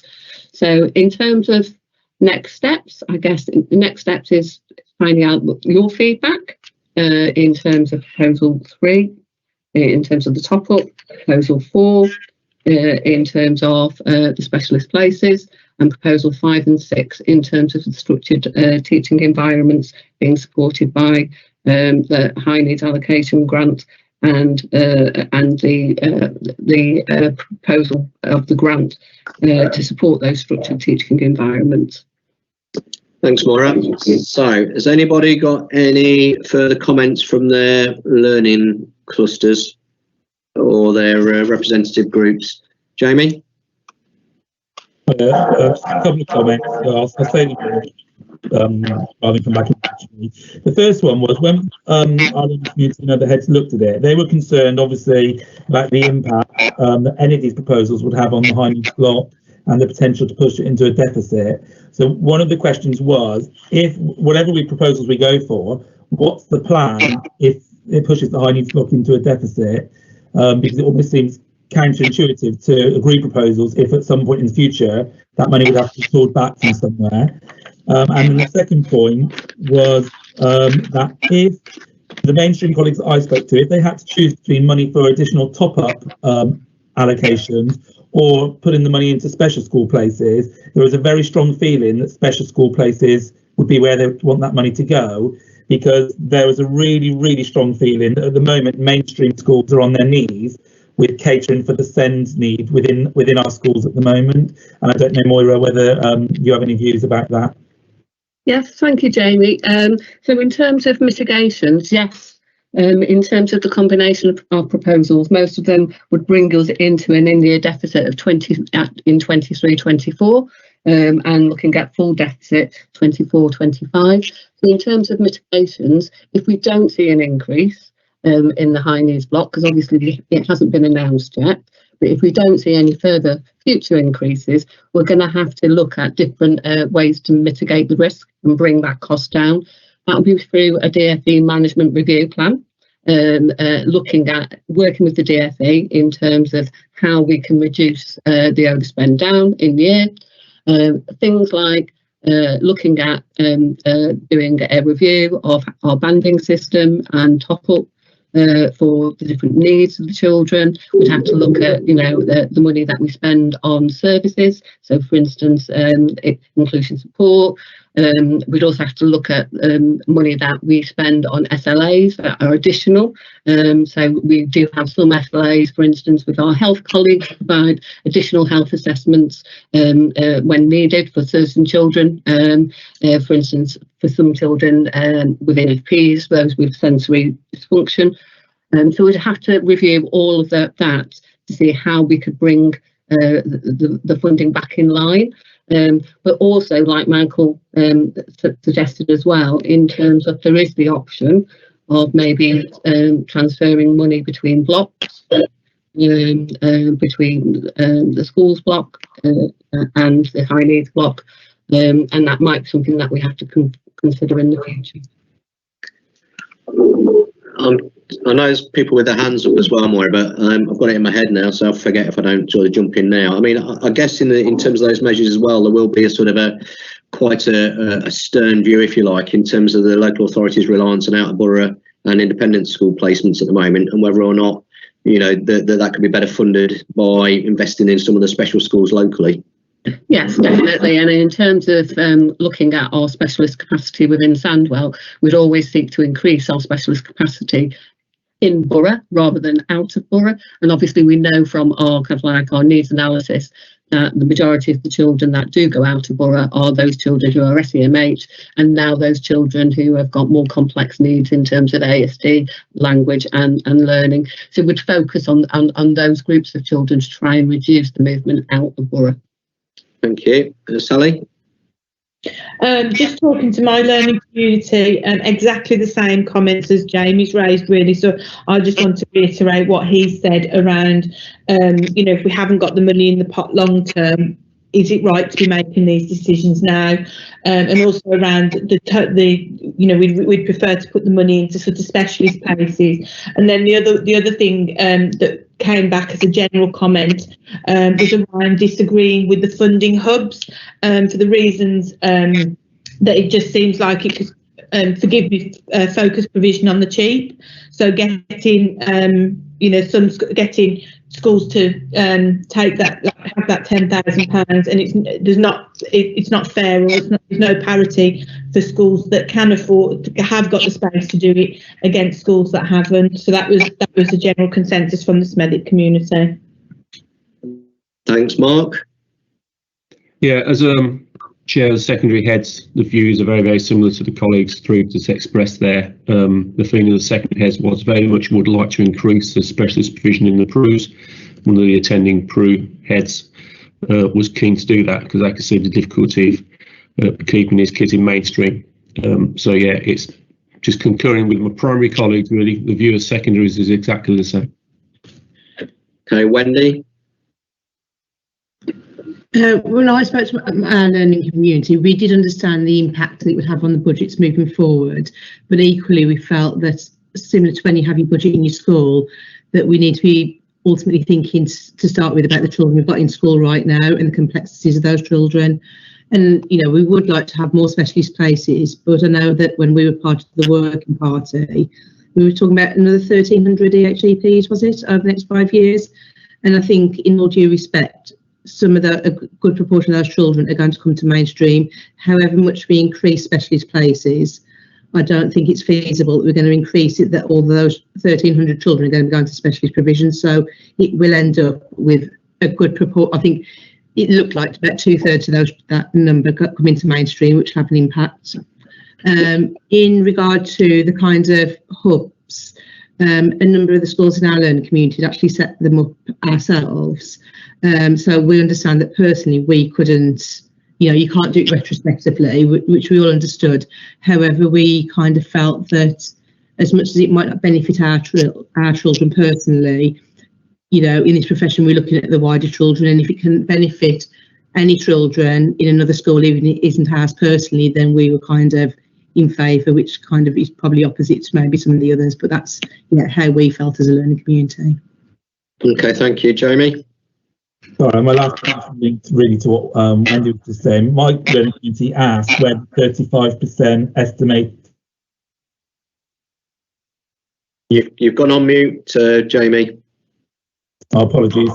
Sorry, one other point my learning community asked was the 35% that are expected to require specialist places. The question was, where did that estimation come from? Because if it's modelled on the current scenario, as I say, because we all feel that mainstream are on their knees, catering for some of those children that we feel ought to be in specialist, we wonder whether that 35% was realistic or not. It is modelled on the current scenario, Jamie, in terms of kind of like the numbers. It's slightly more, a couple of percent more than within our current scenario, and that's what it's been modelled on in terms of historic data going forward. And I appreciate that in terms of the numbers coming through at the moment, that people are seeing a large increase in complexity of need. But hopefully, if we expand and also we try and raise inclusivity within our mainstream schools, which is really tough, we'll be able to cater for all the pupils coming through. Thanks, Moira. Mark? Apologies there. Yeah. So the increase, I might have asked this before, but I think I've forgotten the answer more. So for completeness sake, I'll ask it again. The anticipated increase, is that because of demography, an increasing school roll, or is that increasing need because of faster and more efficient assessment further down? And I'll give you the illustrative example that I've got a child in year 11 who's only just got his educational healthcare plan completed. So are we expecting, so is the change there's physically more children there who need this help because of a growth in population, or we're actually becoming more efficient at identifying those children who are already struggling in mainstream? In order to do the population projections, what we did was we looked at the growing population in general, but also we looked at the percentage rise in children with Eicps coming through the system. So it was a combination of both. I mean, ideally, we wouldn't have year 11 children being identified at year 11 because that's incredibly late. And we'd always try and focus more on earlier identification than that. But it is a mixture of both. It was looking at the increases and the population rate, but also the increases within our EHC population, which is much more significant than any increase in population. So so if I understand it, then we've got a population, a demography increase, simply the population is becoming bigger. But then you say we've got an increase in children needing educational healthcare plans. You're saying they physically more children need them, or we are diagnosing them better? Because what I'm saying, the point I'm trying to make is that we are already coping with these children in mainstream, and you ask us to be more inclusive. So are they going to be extra on top, or it's a recognition of those we already have? I think that there are, coming through the early years where we're seeing increased numbers coming through with more complexity. So there is going to be more coming through, more children coming through, over the next few years. The biggest increase we've seen is particularly in early years, well, in Key Stage 1, Key Stage 2. So we are going to have more significant numbers coming through. Okay, thank you. Understand that. Thank you. Okay, Michael.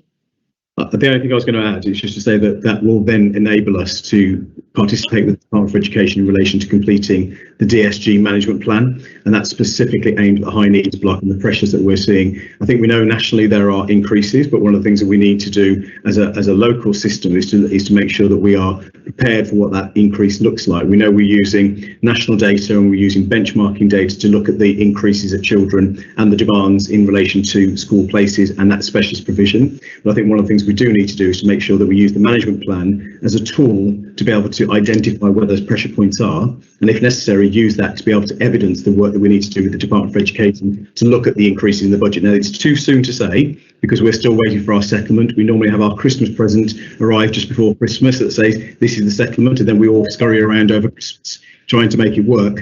But I think once we know what that indication looks like, and if there are increases built into it, which is what we're hoping, then we'll be in a slightly different, more advantageous position. But until that happens, it's too soon for us to say. What we do know, and what we have heard, the writing on the wall, is that there will be increases for early years provision. What we haven't heard is whether there's increases in terms of high needs block, and that's something we are desperate to hear about, because that's the implication that we're going to see in the next couple of years. Okay, Jamie. Well, if the increases we're seeing the growth in early years in Key Stage 1, are we making sure the provision across the authority in terms of specialist places reflects that as well? We've got enough early years in Key Stage 1 places coming through.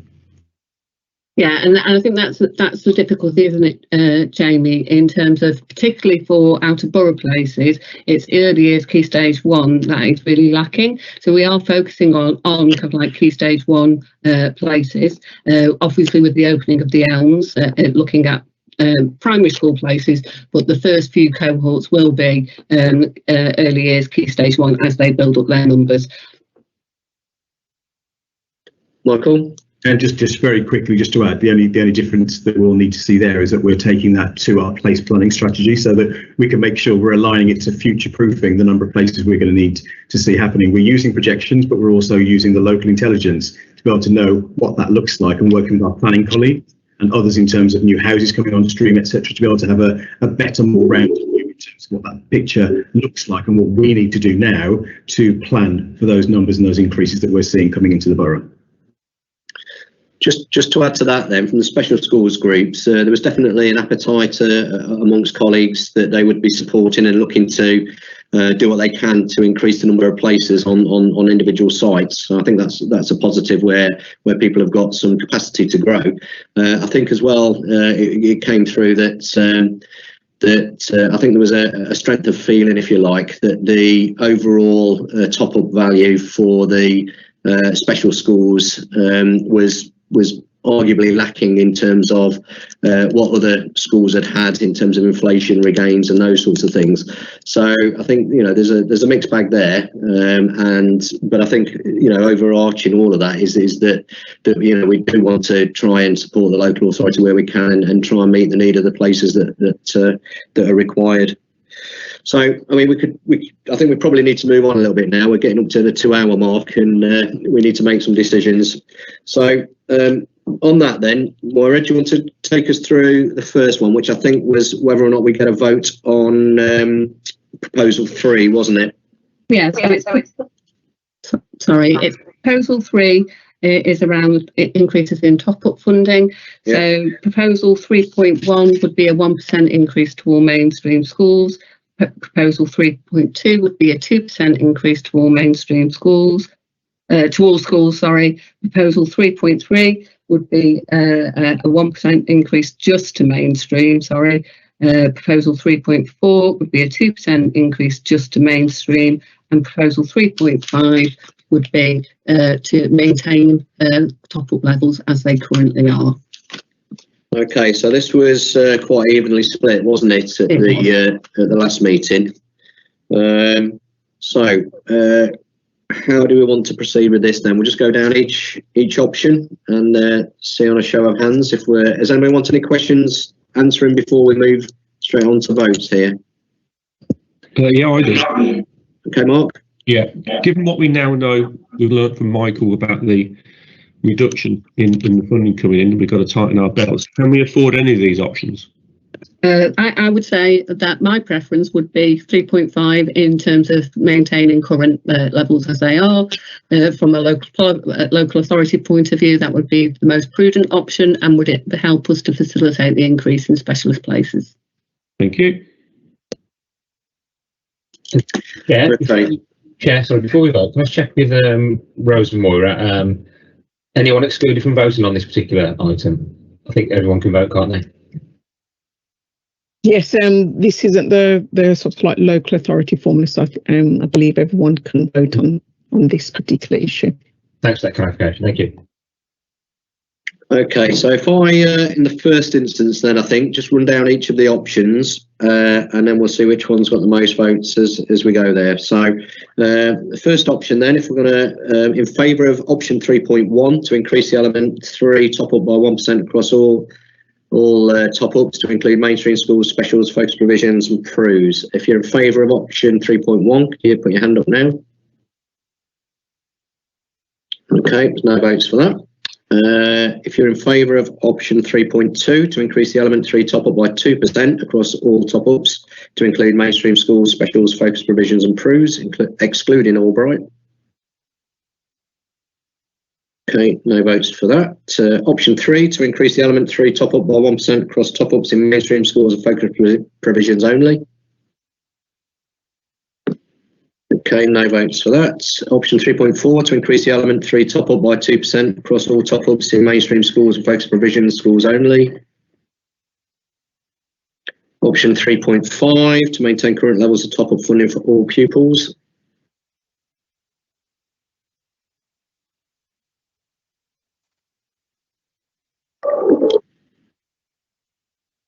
Okay, that looks like 14 votes I've got there.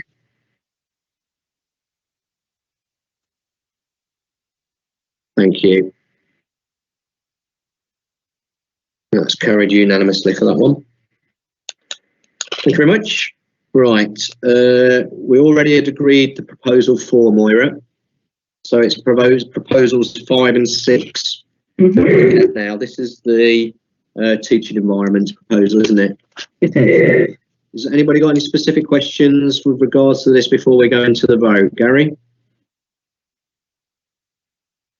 No, so want to raise my hand. Okay then, so are we good to vote then? Right, so proposal 5, let me just get the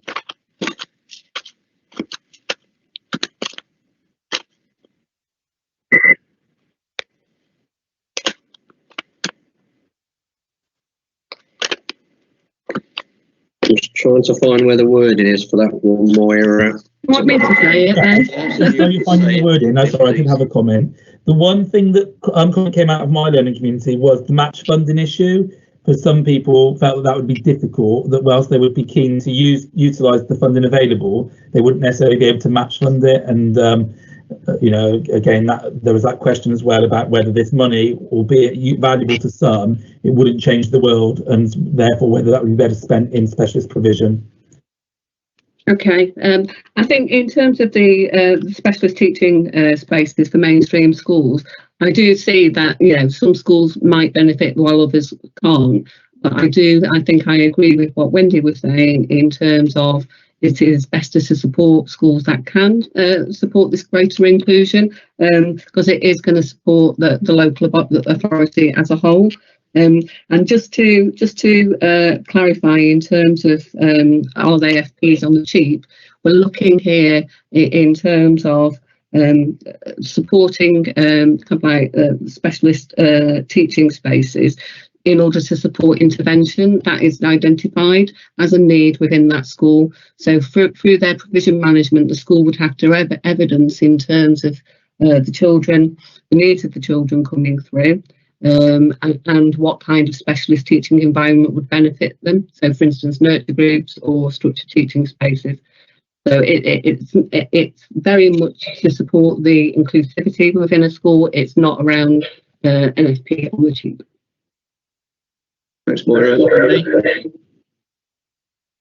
And am I right? It's capital money anyway, so it couldn't be used. It could only be used in certain criteria anyway. It isn't like we can use this money and take it across to the high needs block. It's got to be used for certain projects. Is that right? Yes, that's right. So you'd have to show an evidence in terms of how this capital grant would be used. First of all, in terms of the specialist teaching environment, a commitment of 3 years to use it. Within that, we would monitor it. And the additional support from the high needs block, as in a grant for any specialist equipment, again, you'd have to evidence in terms of showing what you would need. So, for instance, if it was specialist sensory equipment for a sensory room. Yeah, there's a bit more detail on Appendix 3 for that item, Wendy.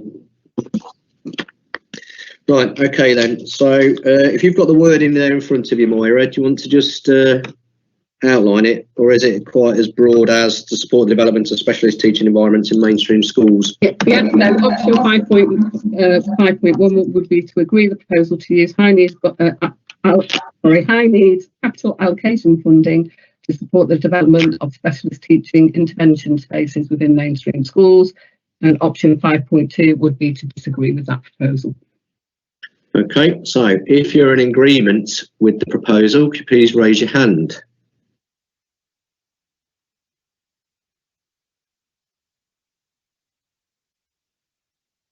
We've got 4 in favour. If you're in disagreement with the proposal, could you raise your hands?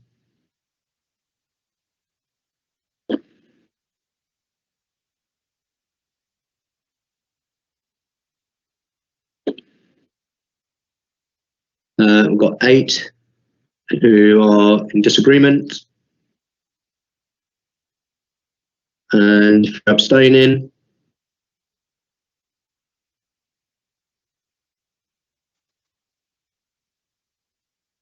we've got 3 abstentions.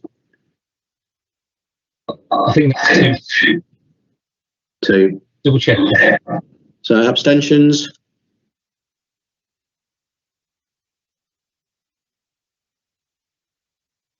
Yeah, two.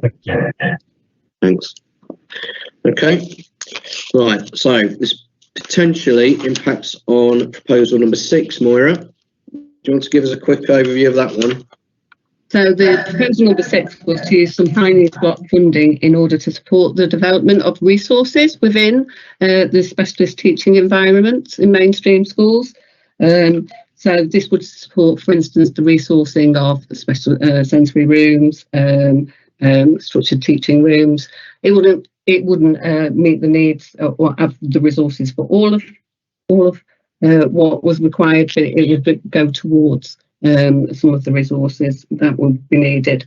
I think if, for instance, if the proposal 5 has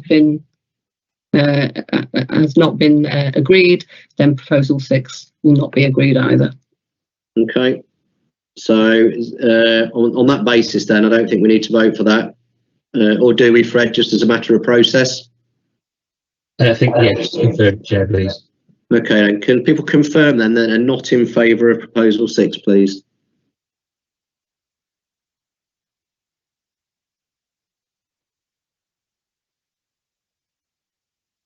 Yeah, but not 10 votes for that. Thanks. So some more money to go in the pot then, Moira. Yep. Emma? Well, hand up, Emma. Is that just a legacy hand? Right, okay, thank you very much. I do apologise.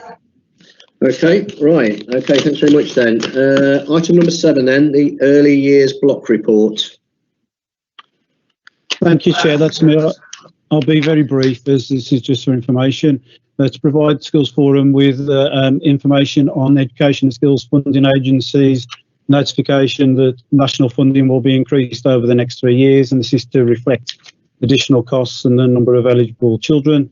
Will increase by 160 million in the year 22-23, 180 million in 23-24, and 170 million in 24-25.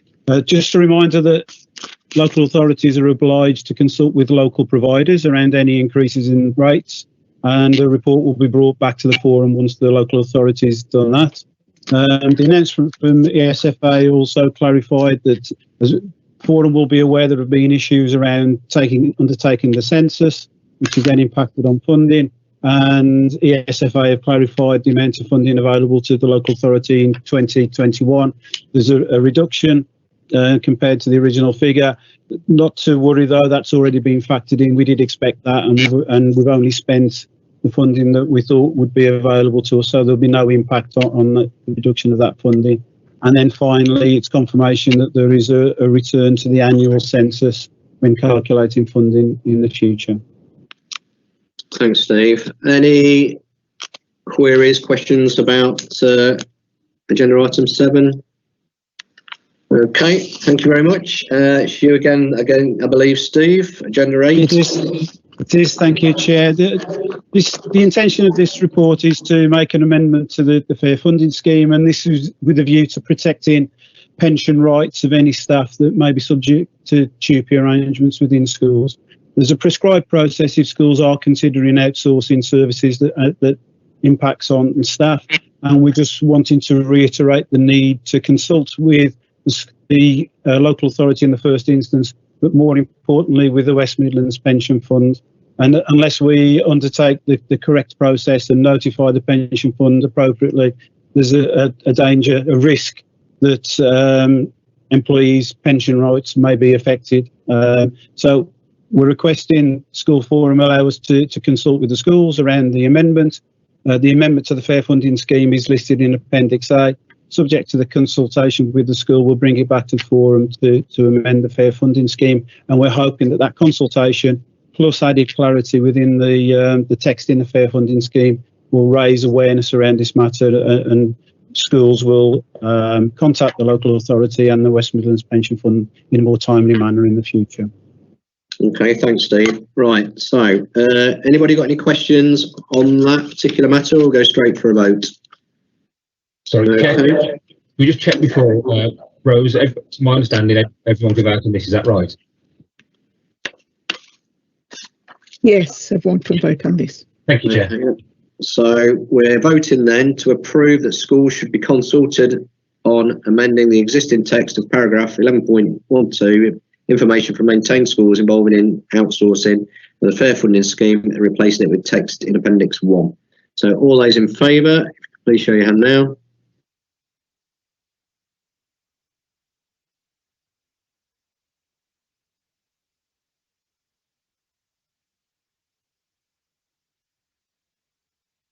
Yes.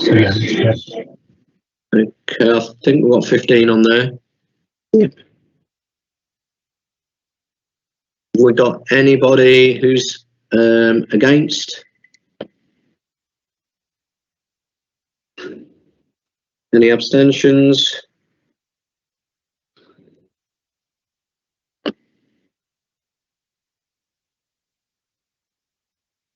I think Jamie and Dave Irish have got their hands up still, but I think that's from the voting in favour. Good.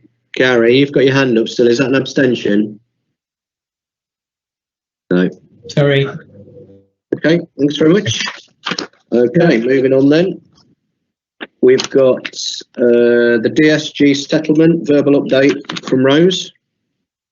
Yeah, this was just a reminder to everyone. I think we have stated it already within some of our comments and discussions, that the DSG settlement should be announced hopefully the end of this week, or it could be next week. I should also be receiving the school's funding model from the Eicp around about the same time. So it's just to make everyone aware of that, and then we'll be reporting on that at the next schools forum meeting.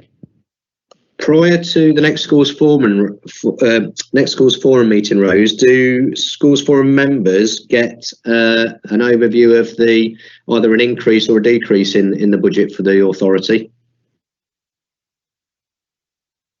Well, I suppose I can issue it as once we've received it, once we've received the allocation. But normally we would take it to the next report. I don't know if that's what you're asking. Well, I mean, I know the detail of it and how you're looking to spend it might be for the next report, but I think just as a matter of interest for myself anyway, I don't know anybody else would agree, but it'd be quite nice to see what the sort of the trajectory of travel is for the authority, and what the likelihoods are of how our budgets might be affected prior to schools forum. Okay. Thanks. Okay, and then we've got the government consultation school improvement grant verbal update. Andy? Yeah, thanks. Again, just a very brief point, really. There was information on this actually, I think, in both partnership meetings and Governor Sandwell. So it's just a reminder, really, because although the consultation has closed, this was the removal of the school improvement grant. It was going to be done in 2 stages. So the proposal is that it will be reduced by half from April 2022 and removed totally from April 2023. I mean, this is very much in line with the government's push for further academisation, and therefore there will be reduced need then for formal school improvement. So that's where we are at the moment. The anticipation is that schools will buy into school improvement through delegation, and I think the point to make here is that schools forum, you've actually already agreed to one of those payments this year, but I suppose the anticipation is that as this reduction in the school improvement grant continues, then potentially that may need to be increased in future years, or we may need to look at other alternatives. And that is also, I think, linked to the council's view then in terms of school improvement and whether there is a role for that in the future and what that role might look like. So it's really just an update on that. Thank you, Andy. Okay, and then just before any other business, we've got Mike. You want to do a verbal update? Yeah, I mean, the three things I was going to mention have been covered, so I'll just go just summarise those. That was about the DSG settlement, that it's likely to be by Friday this week. We'll get the information, or early next week, and then obviously we need to scurry around to see what that looks like, and obviously we'll bring a paper and share that with schools forum. That's fine. High needs block projections for 2023 24, just to make sure that we are making sure we've got a line in the sand in relation to what that projection looks like and the work we need to do to manage and put forward some mitigations to be able to take the pressure off. And some of that discussion is taking place today, but it needs to be a recurring conversation we need to have for the future. Otherwise, we're going to have to go down the land of intervention with the DSG management plan through the Department for Education, which is a huge piece of work to be involved in. I've been involved in that previously, and I would encourage us to try to manage it in-house if we can possibly do that. And then the final thing was just about saying about block transfer, which we have already talked about, but there needs to be a potential conversation here at Schools Forum in relation to what that looks like with the pressures in relation to the high needs block and that potential for using central school services block, schools block, and obviously early years to make sure that we're using that effectively in terms of those recharges to offset the pressures against the high needs block. Those are the things I was going to say. Brilliant. Thanks very much. Okay, any other business? I think, Chair, probably just to raise the issue that I mentioned to yourself and the Vice Chair, that it's looking likely at the moment that the next meeting in January is likely to be online as well. But obviously, we'll see what the government advises and see where we are next year. And obviously, in consultation with yourself and the Vice Chair and officers, we'll make that decision and let everyone else know. Okay, thanks. We'll need to get something that's a bit more effective in terms of counting hands and things for us, I think, for then. If we can circulate some bendy pens with little like furry bits on them, we can just hold them up. Mark?